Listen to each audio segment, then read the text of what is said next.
Good day. Thank you for joining us for the History and Purpose of Land Records in the United States and Vermont presentation. This is a re-recording of the live session presented on July 26th due to a technical issue. Here's the agenda for the presentation. After a few introductions, I'd like to share why the heck I pulled this program together, look at some land records foundations and fundamentals, and then make a quick jog through history, highlighting the value and the interest in real property records. I'll wrap up by sharing what we've been doing at VSARA for the land records modernization effort. My name is Laurie Ashley. I'm Vermont's e-recording and notarization specialist. My position was created in 2022 as part of Act 171, the Land Records Modernization Initiative. The intent was to put a full-time employee at VSARA to learn and participate and advocate for good land records practices in Vermont. I've been with VSARA since February of 2024, so I'm still on a steep learning curve. And this presentation is part of me sharing what I've been learning and engaging with you on this very important initiative. As I explained, I'm part of the Vermont State Archives and Records Administration, VSARA, a division of the Secretary of State's office, which has been around since 2008. Records management in government is very, very important, and that's a major part of VSARA's charge, namely to lead the statewide Records and Information Management Program. So the folks who are on the VSARA staff are experts in records and a lot of other government information topics. And we provide support to state and local government in technologies and the capabilities to do good record keeping. Local government is subject to a broad range of federal, state requirements, especially as they relate to public records, and how information is stored and used and managed and destroyed in a timely way. There are also many requirements, strategies, and standards related to preservation of permanent government records. Here's a look at the primary VSARA statutes and some of the functions that we manage. I'm very proud to be a part of the staff and grateful for my colleagues, including one in particular, Andrew Reyes, who helped me with the research for this presentation, as well as my colleagues in the local records program who are helping me with the presentation today. This presentation is based on a white paper by PRIA, the Property Records Industry Association. It's a professional association and collaboration between government recorders and all kinds of business people in the land and real property industries to develop standards and good practices for efficient recording and management of land records. And hopefully by the end of the presentation, the importance of land records and the complexity of the systems that manage them will be clear. PRIA is an association that VSARA works with. I'm currently serving on two PRIA working groups, one on the Memorandum of Understanding between recorders and their software technology provider for e-recording, and the other on entry-level recorder certificate training. This presentation came about when I saw that PRIA had issued a white paper in January of this year, The History and Purpose of Land Records in the United States. And of course, that's a very ambitious topic, and the paper is only 7 pages long. So I thought, well, I'm going to tag team on the paper as a way of promoting the foundations of land records and highlighting milestones in U.S. history with stories from Vermont history. The presentation gave me a chance to do some additional research on a variety of topics, as well as reflect on recent legislative activity. So the purpose of today's session is to outreach to you, to government and business professionals, so that we can share and listen and learn together on topics that are related to real property and land records, and continue to promote collaboration in the management of what Vermont is trying to do. And perhaps most importantly, this presentation celebrates the state's unique history, heritage, and future. I should add that topics in the PRIA paper and the topics in today's presentation are not exactly in the same order. I've done a little bit of rearranging because I wanted to lay the groundwork first and then zip through history. So if you'll indulge me, we'll jump right in. Let's start with some fundamental concepts related to land and real property records. I learned about this very early land record survey that was done centuries before the U.S. was a country. It was ordered by William the Conqueror in 1085, and it's called the Domesday Book. The book is kept in the National Archives in the United Kingdom, and there was a project many years ago to digitize the book, which gained some international attention. The survey demonstrates how long societies have wanted to keep track of who owned property, Very importantly, for who could be taxed to raise money for the government. And of course, who can own property varies place to place and over time. In England in the 11th century, in the feudal system, there were a limited number of people who could own land. The survey includes how ownership had changed from the Norman conquest to when the survey was ordered only 20 years later. So land records management is very important and goes back not only centuries, but nearly a millennium in recorded Western history. These are the main points in the executive summary of the PREA white paper. They wanted to describe efforts to establish and maintain systems for documenting land ownership, usage, and transfer in the country. Highlight how the evolution of land records reflects the nation's growth and its economic development because, as we all know, land is enormously valuable. And they also wanted to demonstrate the U.S. commitment to private property, the rule of law, and economic activity. These are all really important things to talk about, and they're covered, at a pretty quick level in the PREA paper.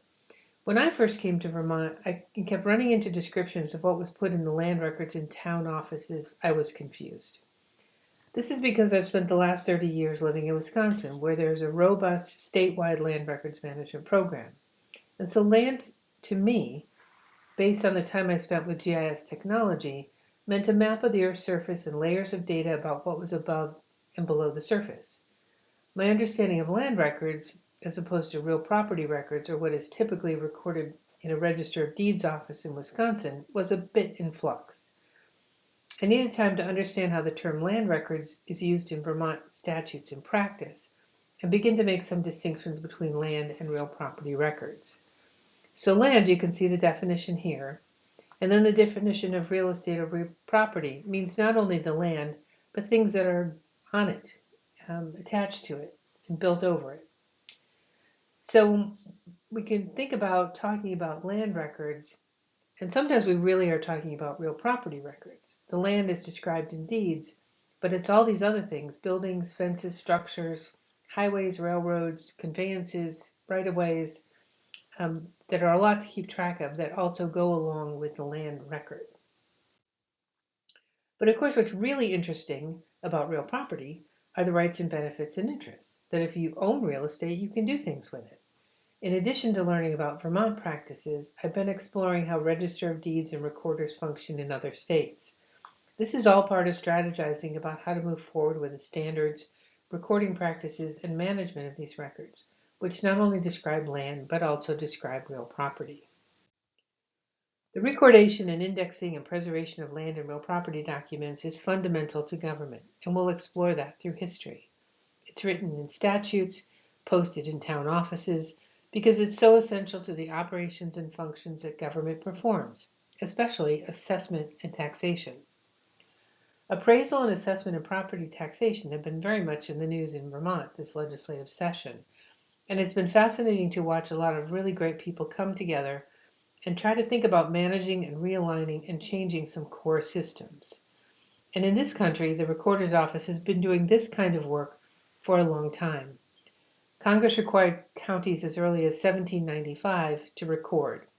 Vermont's a little unique in some ways because its local government is based on town structure rather than county structure.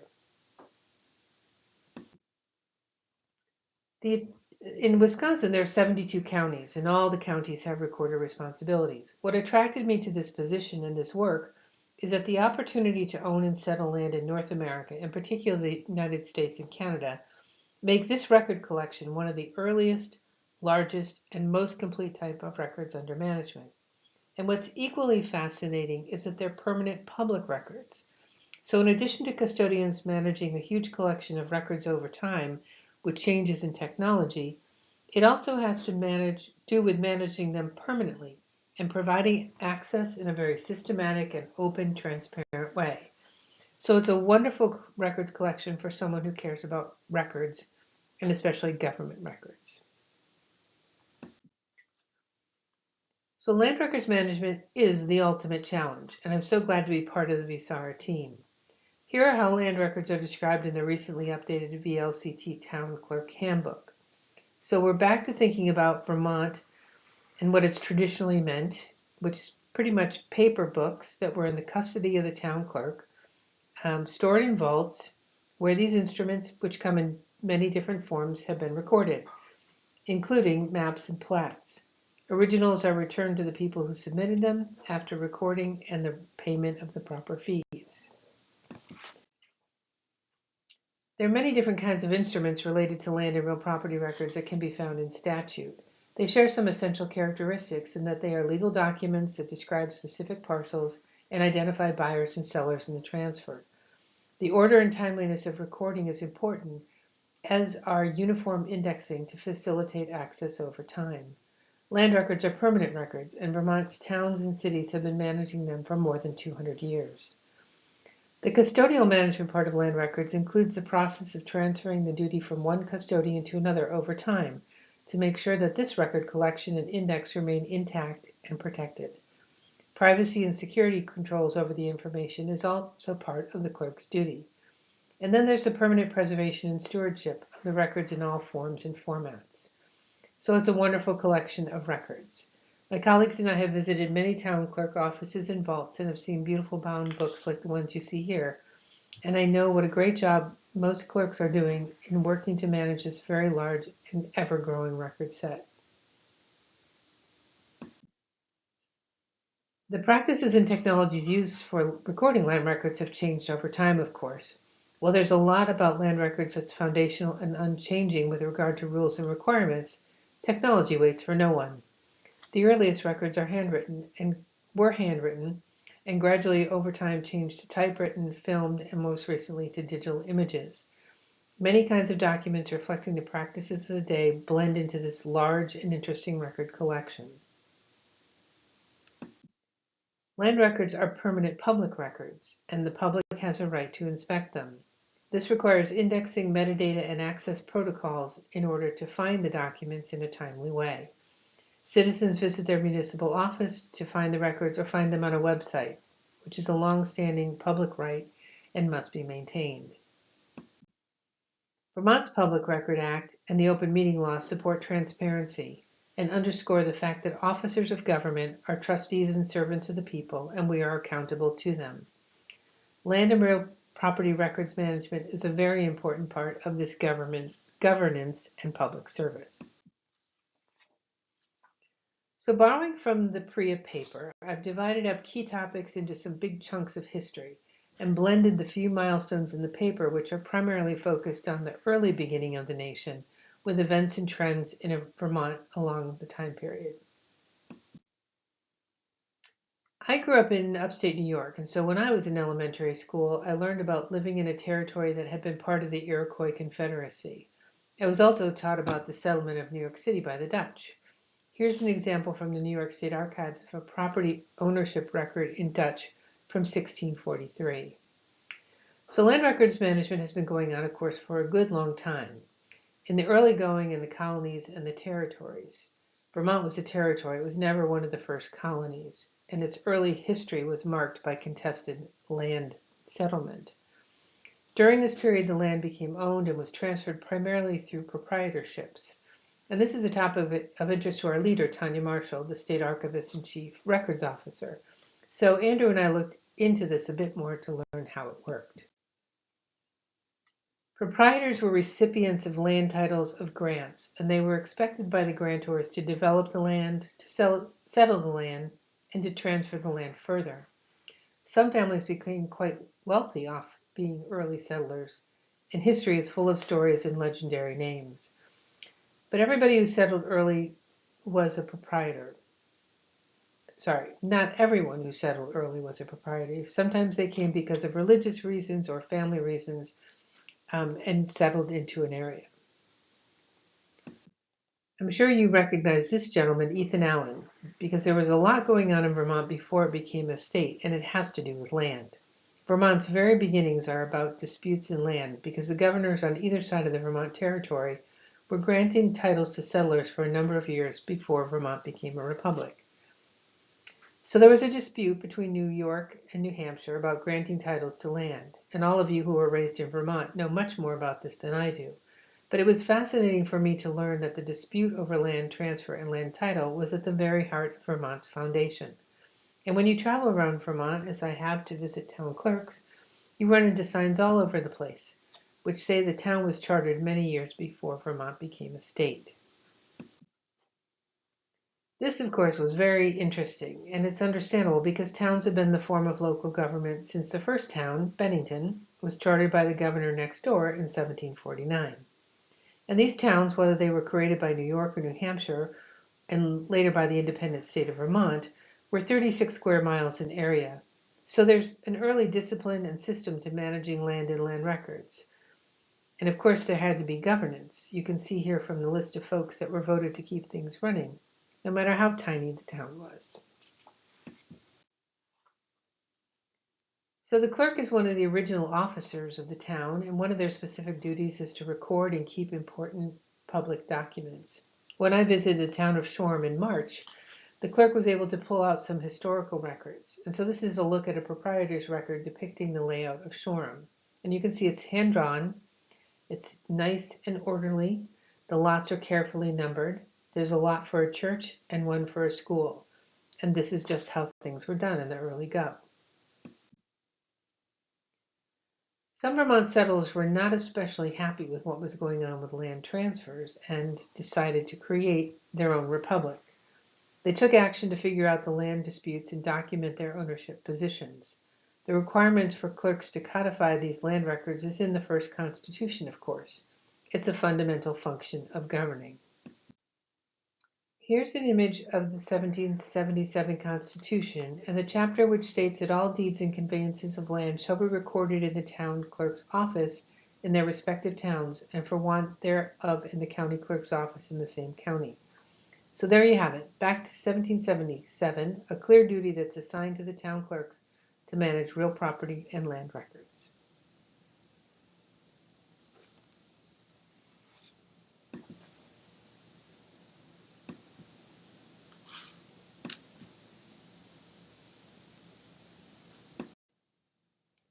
Settlement meant that the volume and complexity of land records was on the rise, and the growth of collections of permanent public records across the new state. So let's take a look at what's happening as a new nation, the United States of America, comes into existence.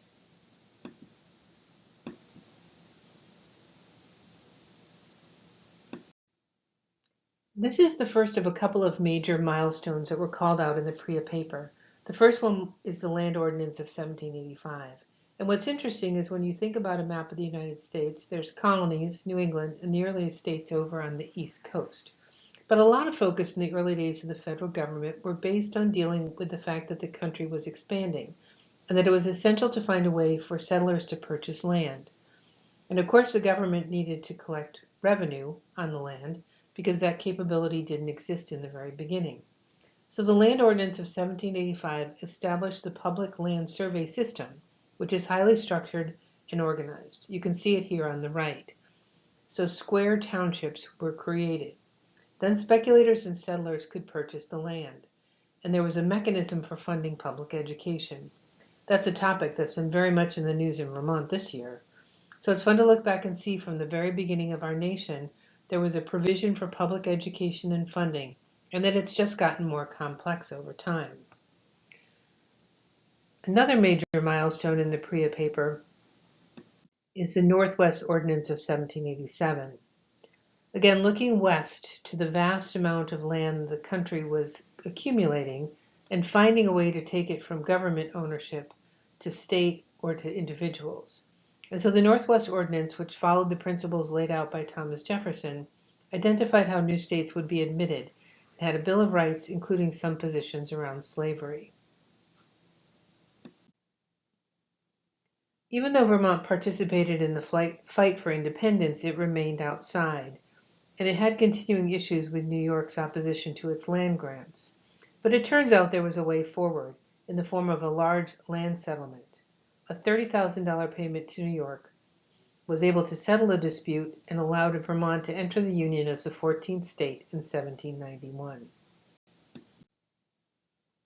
Vermont's journey from colonial area land dispute to statehood is a story in which property rights and the importance of evidence-based land transactions are essential.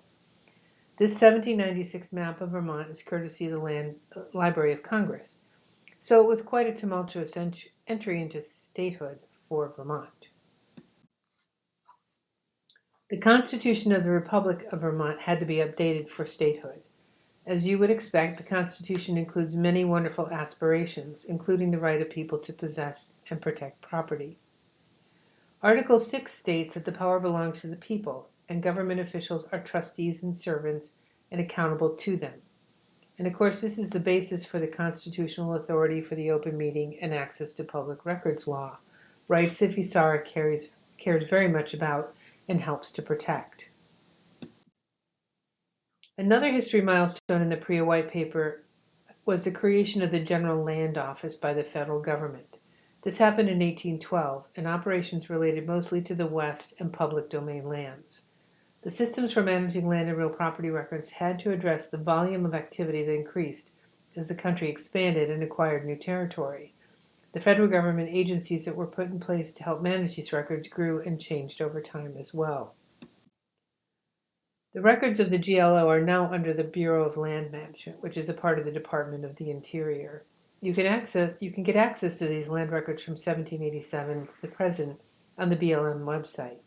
So it's someplace to go to visit in your spare time, to peruse some of the amazing land records that are held by these federal agencies. So for just a moment, let's pause and take in the magnitude of what was going on in the country in the early going that created such an impetus for creating systems for land records. If you look over to the right and see the western boundary of the original 13 colonies, compared to all the land that was acquired over time, annexed, purchased, and settled, it is really quite stunning. It makes good sense why land record collections in the United States are so large, so important, and serve as the foundation of our economic development and property rights system. In the interest of time, I can focus on only a limited number of milestones in the history of the United States. So forgive me for skipping over the Civil War and moving on to Reconstruction and industrialization. At the turn of the century in Vermont, there were mostly small landholders, and agriculture was a significant aspect of economic development. Small towns, land rich with natural resources, and the forests generated commerce and created wealth. We've all studied the Industrial Revolution when it began to introduce technologies that were going to rock everybody's worlds, right? Commerce and the way that people live would significantly change. One of my favorite Vermont acts, number 18 of 1834, speaks to the endorsement of documents and the obligation of the town clerk to formally record the true time of day when recordable packets were left in their office. I've talked to many town clerks and looked at day books and watched the different systems for recording when things come into the office. Endorsement is a very fundamental role and responsibility related to recording. By the middle of the 19th century, population in Vermont had grown. As you can see here, in a mid-century 30-year span, it increased by nearly 40,000. Once industrialization began to take hold, including the arrival of railroads, this population began to shift away from agriculture, as it did in many other parts of the country. Some legal changes impacting land records were driven by emerging industries, which included the railroads. Here's a map of the Central Vermont Railroad from 1848, courtesy of the Library of Congress. You can imagine all the land records generated in dozens of towns to track ownership and rights across hundreds of miles of the state. Another historic milestone identified in the PREA White Paper is the Homestead Act of 1862. This significant legislation was signed by Abraham Lincoln, and the opportunities it gave for property ownership resulted in more than 270 million acres in 30 states being settled. Just for fun, dividing 270 million acres settled by 160 acres per land title is over 160,000 conveyances recorded.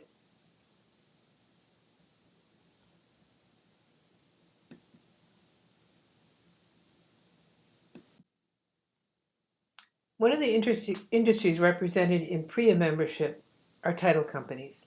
I looked into how and why the title insurance industry got started and found out that it was a property fraud case. an issue that remains a threat up to the present day, and one that is regularly discussed at PREA conferences and webinars. Here you can see the evolution of the title insurance industry into the mid-20th century and the significance of standards for managing financial and real property transactions.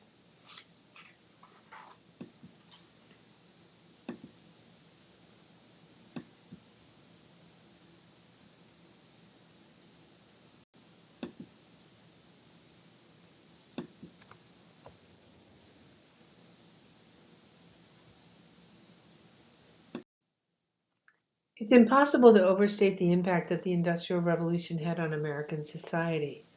Infrastructure development and advances fueled economic activity and real estate development. Vermont's small-town culture and its unique land characteristics influenced the way and the pace of how these technologies and economic forces impact its established communities. Another notable mid-century milestone was the development of microphotography. Film offered a secure, eye-readable backup for paper records and increased access to many different types of government and cultural records. I mentioned I was raised in upstate New York, in a suburb of Rochester, the home of Eastman Kodak. So I grew up knowing about a man, George Eastman, and his company that innovated over a century in creating technologies to preserve, copy, and manage documents. Maybe that's the reason I got into records management. As an aside, VSARA stores nearly 11,000 films for towns in the State Record Center in Middlesex. But that's a story for another day. This is a section in the PREA white paper on the value of land records, and I put it here in the middle of the history timeline because the concept demonstrates what we share and why collaboration and cooperation is so very important. Land and real property records and the interests, benefits, and rights they document are important for their social value, the legal evidential value, for community life, for ensuring that people feel confidence in their government, for keeping records and making them available, and for holding the right to own property. And very importantly, it allows real estate to be used for collateral, for credit, so that businesses can prosper and people can leverage the investment they've made in their homes and property. Land records have so many different users with shared interest in accurate and accessible data. I worked for a number of years in the regulated gas and electric utility industry and spatial information field, and appreciate that utility service territories are large footprints on the land. Utilities rely on easements and rights-of-way and own and maintain millions of pieces of equipment above and below the surface. They roam the land just like appraisers and surveyors do, and their service territories cross jurisdictional boundaries. Real estate agencies, service providers, credit bureaus, genealogists, research, educational institutions, and many more all share interests and are dependent on the evidence that land records provide. Here are some of the key interests held by businesses. Land records provide security to lending institutions and notice to our neighbors and other folks if there are restrictions or encumbrances on a property. Land records support and document planning and housing development activities, another much debated topic in Vermont. And of course, property transfers and investment drive recording volume and revenue. This is a snapshot of May 2025 market statistics, courtesy of the Vermont Realtors website. It's fun to look at what's going on. You can filter and sort to learn about the property markets by property type, days in the market, take a look at the inventory, all which is quite interesting. Now back to our historical timeline and moving on to the progressive era, which covers the period from 1890 to the 1920s. Let's begin with Vermont at the turn of the century, where we see the rise of the tourism industry, which initially centered around the spa industry and health benefits of the mineral springs. But once the rail system came into play, it allowed many more people to move through the state and see what an amazingly beautiful place Vermont is. In 1911, the Bureau of Publicity was established within the Vermont State Department. And then we all know that the ski industry has been so very important to Vermont over time. Preparing this presentation, I learned that the first tow rope was in Woodstock in 1934, and there's been no slowdown in Vermont appreciating the natural beauty it has and the value that so many people from around the world can see in its scenery and recreational opportunities. Along in the early part of the century, Vermont towns and villages began to get more broad general authority by changes such as they could employ a manager, create yards and ice plants, have planning commissions, and issue bonds. So local government authority was increasing their ability to directly control what was going on around them, how the land could be used, and what services would be provided to their communities. The Progressive Era was marked in Vermont by a historic flood in 1927. This photograph was taken near the State House in Montpelier. The level of damage was devastating to the state, to infrastructure, and to people's lives. The magnitude of the loss was part of what began to gain national attention, and the issue of what could be done in the face of disasters that could be addressed by the federal government. And then how are states going to be able to protect their infrastructure, manage the investment that they had made, balancing economic development with conservation and environmental management? Through the 1930s and 50s, Vermont, like a lot of other places, saw development because of a state highway system. And the State Highway Department continues to be a major stakeholder in land records management and land use. There are many intersections between what the Highway Department and other state agencies do with regard to land on the municipal operations and record keeping. The New Deal fueled infrastructure, including the building of dams. Dams were built to harness the power of water for industry, irrigation, and water supply. While statutes and the requirement for land records remained fairly consistent through this period, some updates or amendments that would help clarify it or advance the practice and technology were introduced. For example, in 1949, the statute was amended to allow clerks to accept photostat copies. The Federal Interstate Highway System and the Vermont State Highway System would have major demographic and land use impacts. You can just look at this picture of the I-89 construction adjacent to the Bolton Falls from 1960 and see the magnitude of change on the landscape. And while roads help to boost tourism, they also change patterns of population growth. People and products could go from one place to another more easily and efficiently. From the 1960s to the present, technology has played a major role in changing life and commerce. Land records and land use were significantly impacted by both societal and technological changes. Ownership and parcel information are critical bits of information that could be integrated and leveraged to help with land use and facility management planning. During my career, I mentioned I was involved with GIS technology on the utility side. At the time, it was called Automated Mapping and Facilities Management, AMFM. Telecommunications, gas, and electric were all early adopters of the technology. They have significant land use issues and millions of pieces of equipment and facilities spread across vast landscapes. GIS technology was hugely valuable because they could combine maps with data sets of facilities to support their 24/7 operations, but also plan for infrastructure growth and development. The U.S. Department of Housing and Urban Development began to look at prototypes for how this data could be pulled together that underpinned municipalities and towns, and how it could be used by multiple stakeholders. In the state of Vermont and many other places, the convergence of issues related to housing, environmental protections, and planned development were being tackled in earnest. This decade saw some significant changes in zoning and permitting, culminating in passage of Act 250 in Vermont. The challenge of how to balance development to create housing and services that provide people with a good quality of life with conservation of Vermont's beautiful landscape and resources remains today. Everyone in the real property business here knows about Act 250, and it continues to be discussed and debated and looked at carefully over time because of its major impacts. During the research for the presentation, I sought out the origins of the 40-year chain of custody. I had heard about this right after I joined VSARA because Tanya Marshall, the state archivist and chief records officer, had submitted a report on Act 171 in mid-January last year, which included next steps proposed in the feedback section of the report, and this requirement was highlighted. Researching land records is careful and time-consuming work. The bill that proposed the 40-year time frame was addressing conditions that included incomplete early records, disappearing landmarks referenced in deeds and on maps, things that impeded establishing clear title.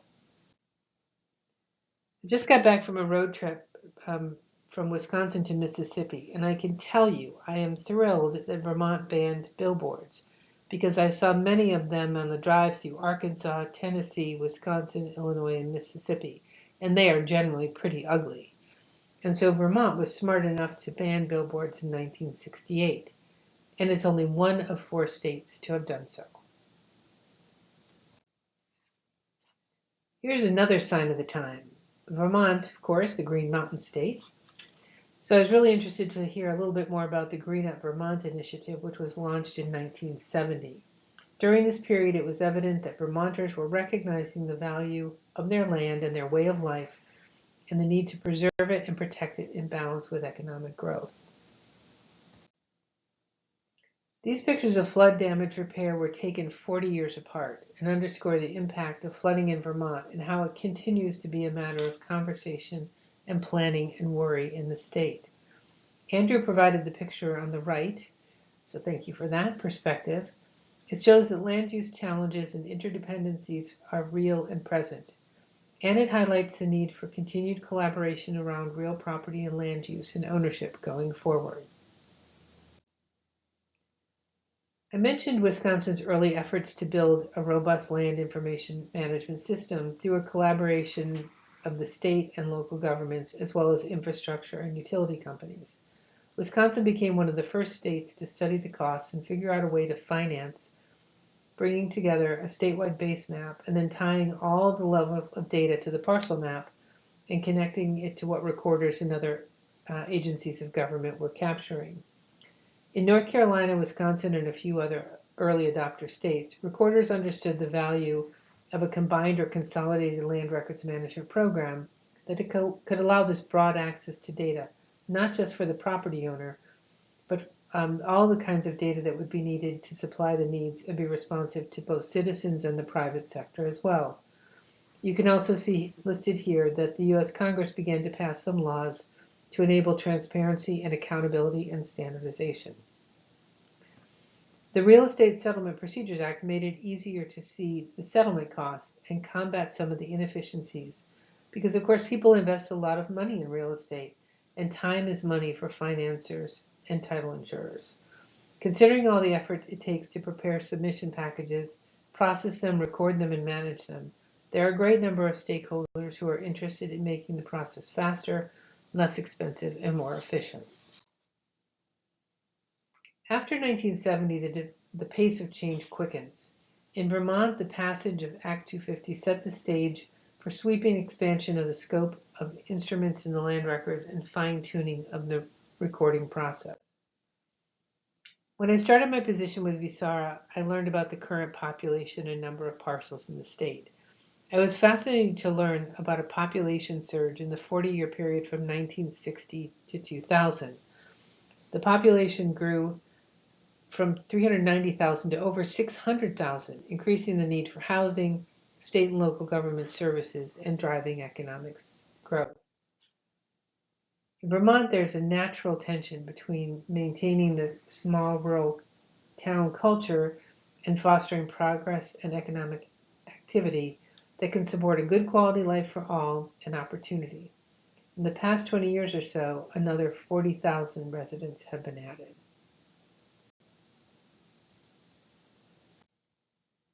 What Andrew found during his research was a notable expansion of recording requirements in this period. You see here a couple of acts adding information that needed to be recorded for waste and storage tanks, as well as for utility right-of-way relocations and adjustments. I learned early in my tenure with VSARA that the Bianchi versus Lawrence decision in 1997 was very significant, and it set in motion numerous legislative actions related to ensuring ownership was clear and that there was compliance of properties for sale with state and local permitting and zoning regulations. This legislation is of particular interest to me, namely the creation of the Preservation and Restoration Fund, which sets aside fees that the town clerks collect that can be used for restoration, preservation, conservation of municipal records, including land records. Going back to that foundational piece of land records, that they are permanent public records, this topic is near and dear to my heart because it helps to ensure that town clerks have resources, because records preservation is a custodial duty and takes resources and technologies and standards and consistent practices. Happily, there are experts on the VSARA team who can help in this area because preservation and restoration, as well as secure storage management of land records, remains the responsibility of municipal clerks.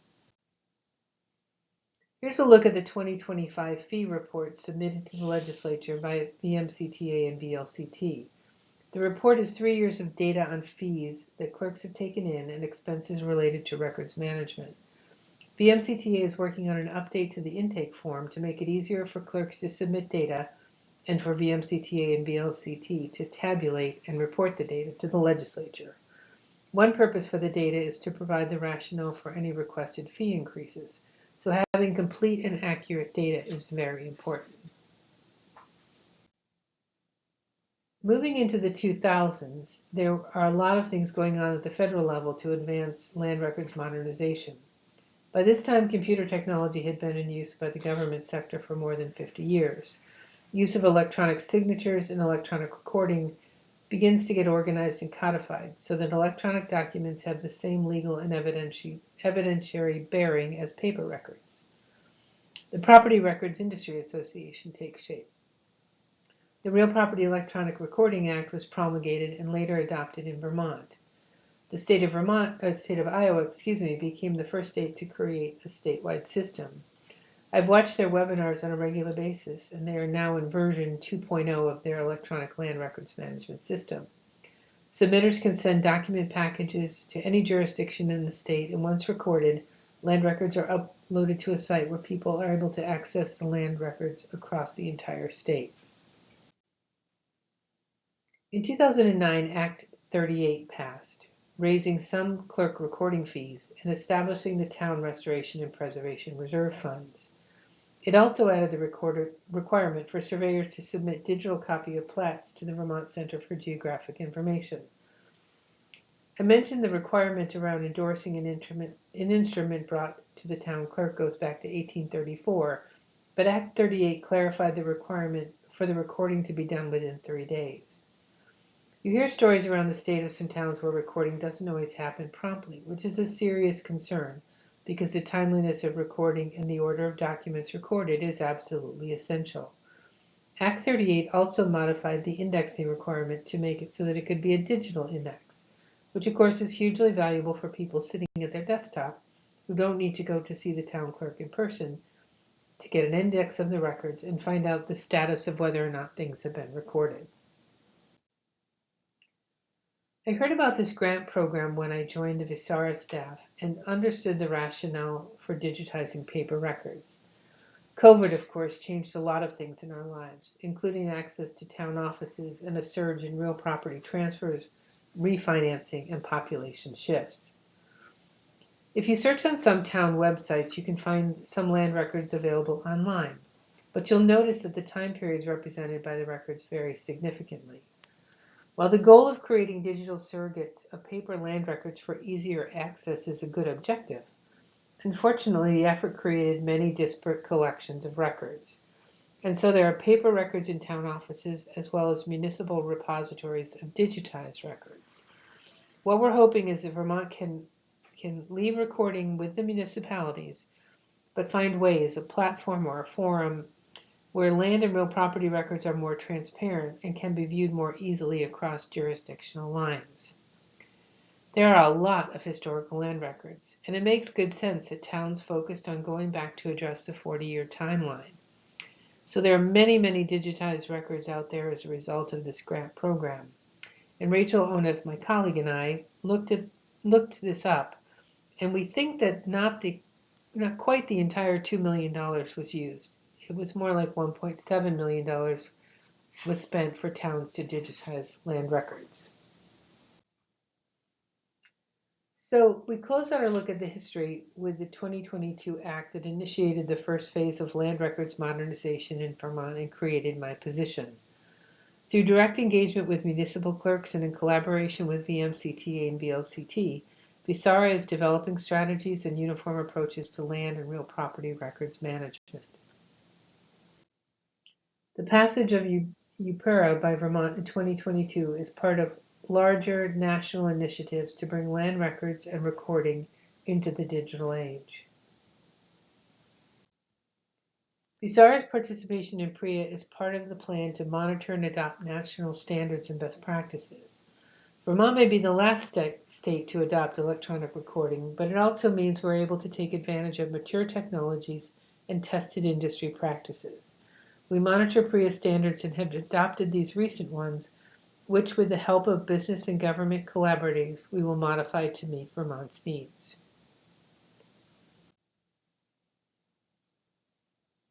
In summary, it's pretty amazing when you look at this country, how big it is, and the impact of managing land records.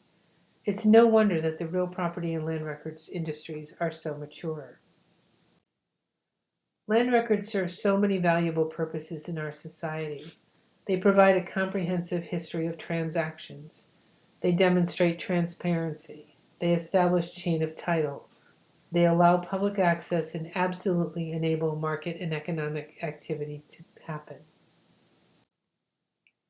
This is part of PRIA's conclusion that the journey is rich in historical significance and underscores the importance of maintaining land records management systems. And of course, PRIA is the Property Management Association, so they want to continue to bring people together to improve these systems, to face challenges, all things which enable land records as a part of our infrastructure to move forward and to be trustworthy. This spring, VSARA conducted a statutory analysis looking at town clerk responsibilities with a particular focus on real property recording. There are more than 700 statutes that list a town clerk as having a duty. There are more than 80 statutes that specify real property recording. In conjunction with the property reappraisal and classification initiatives in this year's legislation, we're looking at opportunities and preparing to collaborate with the Secretary of State's office divisions to do some cleanup in the statutes, which will hopefully get rid of things that are no longer the case, as well as clarify the duties of town clerks before we begin to move seriously into e-recording. VSARA sees a lot of momentum on land issues in the state from across the stakeholder pool, and we continue to seek opportunities for collaboration. There are legislators who are interested in better integration and management of land information, state agencies like the Highway Department and Natural Resources, certainly many parts of the business community, as well as folks within municipal government who are looking to move the initiative to better manage land records forward. This is an obvious statement. Statutes change over time, but here's a single section of statute, and you can see all the amendments and changes that have been made. So cleanup of statutes to clear the decks and find some clarity is what we're focused on as we move into the summer and fall. As I was preparing, Tanya shared with me this phrase that Governor Phil Scott had said just a few days ago to lawmakers in the adjournment address. The good work takes time and it takes courage. And this thinking certainly applies to land records modernization in Vermont. So VSARA is dedicated to providing support in records management for public records, and we very much welcome your support and collaboration. I'm happy to share resources from the research that we did and would be happy to send it to you if you have time to read more deeply into some of the topics covered in the presentation. We are so happy that you joined us today and appreciate your time and attention and look forward to joining with you again in a similar sort of forum. If there are elements of Vermont history or state statutes that you are interested in, please contact us and stay tuned for additional opportunities to engage this summer and fall. Thank you so much and have a good day.